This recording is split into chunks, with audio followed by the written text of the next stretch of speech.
一杯好茶要時間去焗，一個好故仔要心機去聽。今日同大家分享廣叔同萍姐嘅夏日養生故事，佢哋嘅生活智慧簡單又實用。歡迎嚟到故事茶座，我係 Max。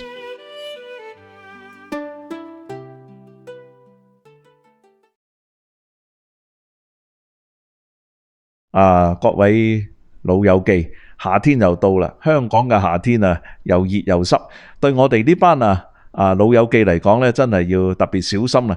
今日等我同大家分享下廣叔同萍姐夏天嘅養生小習慣。廣叔話好簡單嘅啫，但係真係好有用嘅。朝早5點半，天仲未光晒，廣叔同太太就已經起咗身。廣叔話夏天最緊要係咩嘢？就係避開最曬嗰段時間，10點到下晝4點，太陽最毒辣，所以佢哋趁晨早咧出去喐動下。起身第一件事飲杯暖水。廣叔話成晚瞓覺冇飲水，身體已經有啲缺水噶啦，唔好等口乾先飲啊，老友記。廣叔嗰個紅色暖水壺跟咗佢10幾年，去邊都帶住佢，每日最少飲6至8杯水。夏天着衫都有學問噶。廣叔話咧，棉質、麻質呢啲透氣嘅布料就最舒服。淺色衫唔吸熱，闊身啲通風。你睇廣叔同萍姐出親街都係咁樣着，又涼爽又舒服。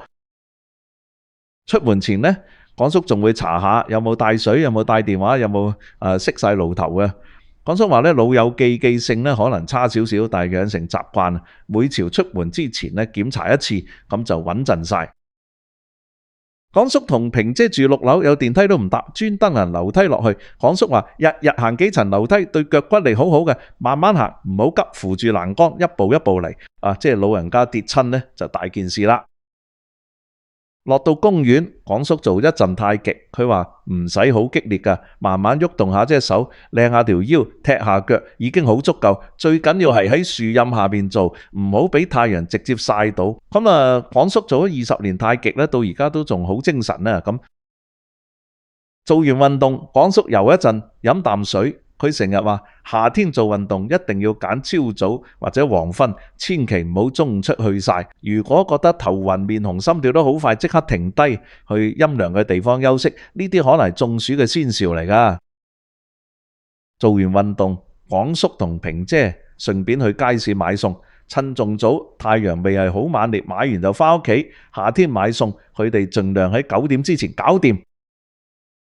街市雖然有瓦遮頭，但係人多嘅時候都幾焗嘅，所以廣叔同萍姐手腳好快。萍姐有佢嘅購物清單，唔會喺度慢慢話買完就走。夏天一定要食冬瓜。廣叔話冬瓜煲湯，冬瓜炆火腩，清熱解暑，利尿消腫。萍姐每個禮拜最少煲2次冬瓜湯，加幾片荷葉，少少薏米，成個人都涼爽晒。老友記冬瓜真係最好嘅天然養生食品嚟㗎。除咗冬瓜，綠豆沙都係夏天必備。綠豆清熱解毒，煲成糖水，下午茶時間食1碗，又消暑又滿足。不過呢，廣叔提醒老人家唔好食得太凍，從雪櫃攞出嚟攤一陣先食。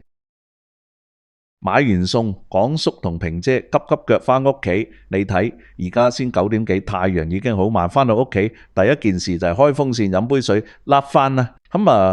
老人家出完街返嚟，一定要補充水分。返到屋企風扇一定要開。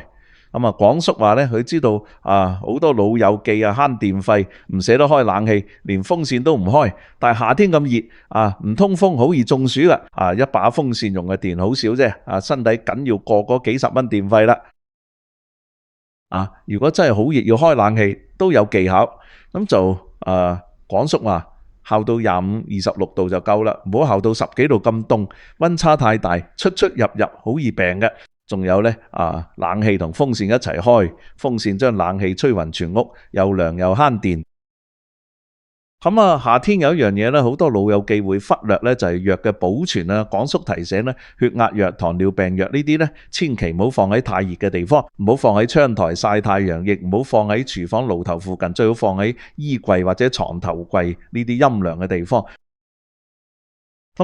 夏天就算熱到唔想食嘢，藥都一定要定時食啊。廣叔話唔好覺得今日冇食早餐唔食藥都得，咁樣好危險嘅。佢每日呢用個藥盒分好早午晚呢，一目了然呢，唔會漏咗。萍姐煲湯最叻，你睇冬瓜、荷葉、薏米、少少瘦肉，慢火煲2個鐘。煲湯嘅時候廚房好熱嘅，所以廣叔同萍姐會開大個窗，加把小型風扇吹住。老友記，煮飯煲湯一定要保持通風啊！夏天食嘢要清淡啊，蒸魚、灼菜、冬瓜湯，少油少鹽。老人家腸胃弱，食得太油膩，夏天好熱肚啩。仲有廣叔話一定要飲多碗湯，補充水分同鹽分。咁食完午飯呢，廣叔少瞓半個鐘，老人家落一麻對心臟好，對精神都好，但係唔好瞓太耐喎，半個鐘至45分鐘就夠，太長反而會辣。廣叔開住收音機咧，聽住粵曲漸漸就瞓着。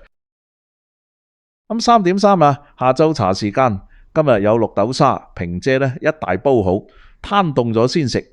冇雪到冰凍，啱啱好涼爽又唔傷腸胃，加少少陳皮一齊煲，仲可以化痰止咳添。老友記，綠豆沙真係夏天最好嘅甜品。下晝太熱唔出街，但係都要喐動下呢。廣叔喺屋企做下拉筋，踢下腳，轉下膊頭呢，電視機開住，一邊睇一邊做，佢又唔使好耐，15分鐘已經足夠啦。老人家日日喐動呢，血液循環先就好啦。夏天咁熱好多獨居嘅老友記會拎埋屋企唔出門。廣叔呢，每隔2、3日就打個電話俾幾個老友問下佢哋有冇唔舒服，夠唔夠水飲，有冇開風扇。老人家最怕孤單，一個電話幾分鐘嘅關心可能就幫到好大忙嘅。有時唔止打電話，廣叔仲會親自去隔離屋睇下樓下個陳伯80幾歲一個人住呢。廣叔隔幾日就會拎碗湯過去俾佢，順便睇下佢有冇事啦。老友記，大家住喺同一條村，互相關照下，呢份人情味幾多錢都買唔到嘅。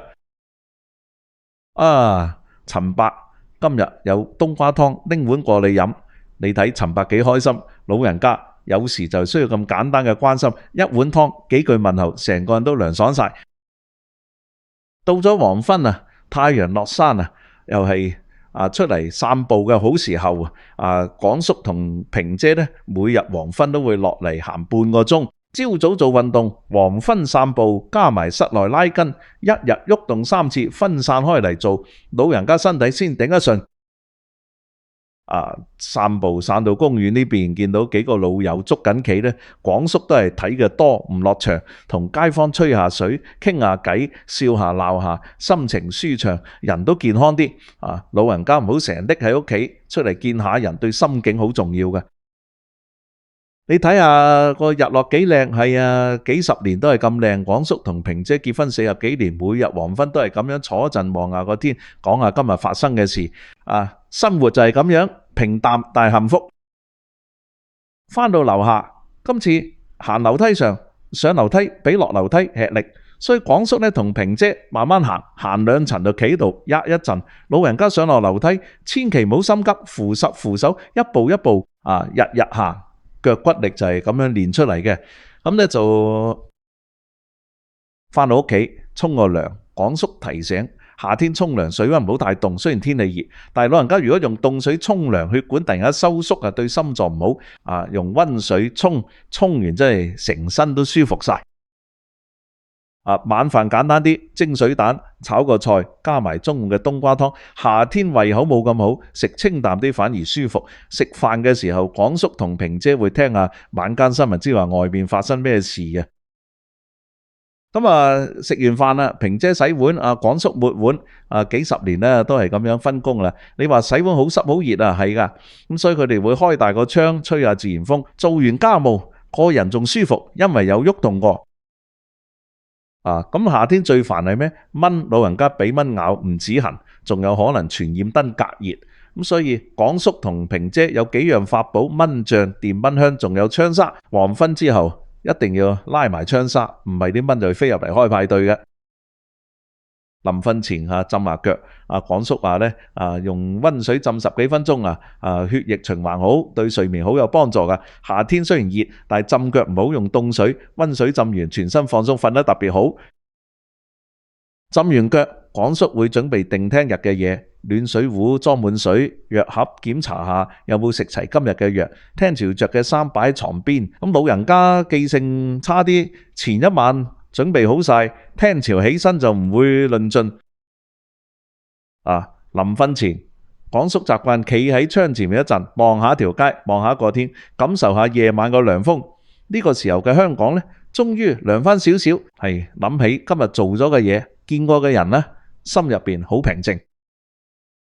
瞓覺嗰陣呢，風扇唔好直接吹住塊面，廣叔會將風扇校到最細呢，吹向牆，等啲風反彈翻嚟，成間房都涼爽，但又唔會吹到頭痛。咁就夏天將備要薄啦，一條薄薄嘅毛巾被呢就最啱。